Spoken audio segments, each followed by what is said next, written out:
snow is expected to fall tonight in some parts of the Pacific Northwest. So how much any one spot gets is significantly influenced by our mountains. All this week, our Environment Northwest team is looking at the shrinking snowpack and how it's affecting Washington, Oregon, and Idaho. Tonight, meteorologist Jeremy Legoo heads to the mountains of eastern Washington to explain why a shrinking snowpack is not exactly new in the region.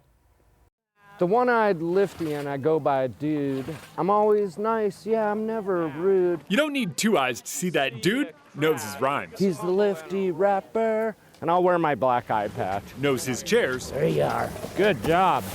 And his snow. Slushy and wet. Springtime, we get a lot of corn snow. And then we have snert, which is snow-dirt mix. We've seen a lot of that this year, even at the top of Mount Spokane.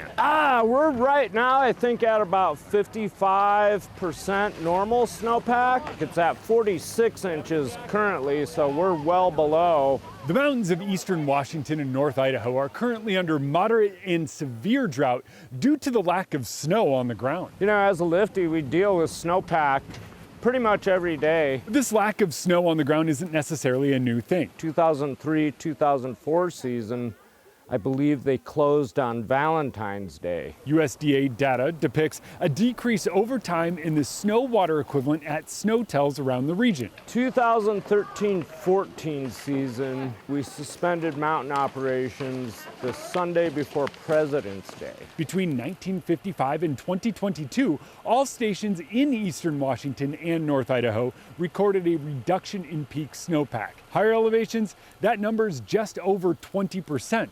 One lower elevation station in North Idaho measured a drop of more than 70% from 1955 to 2022. But we're getting snow. We got a little bit today, and every little bit helps for sure. It's all up to Mother Nature.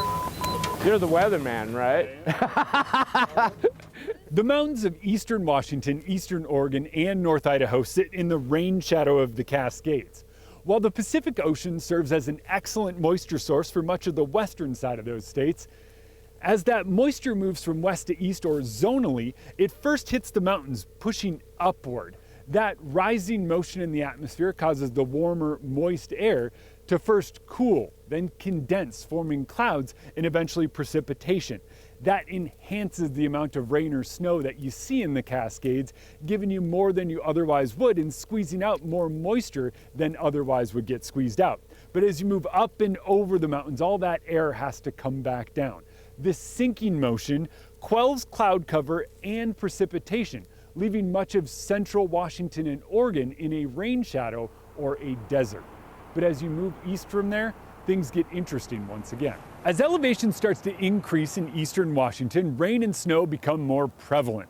Once again, the increase in elevation enhances precipitation. How's your day going, guys? Whether it falls as snow There you go. or rain. You learn to deal with the elements.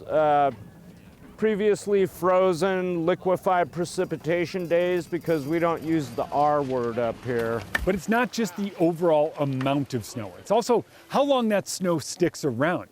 Between 1982 and 2022, the Northern Rockies, right where we are, has seen an average decrease in about 15 to 20 days per season of that snow being on the ground. So not only are we not getting as much, it's just not sticking around as long, and early spring warmth is melting it much faster.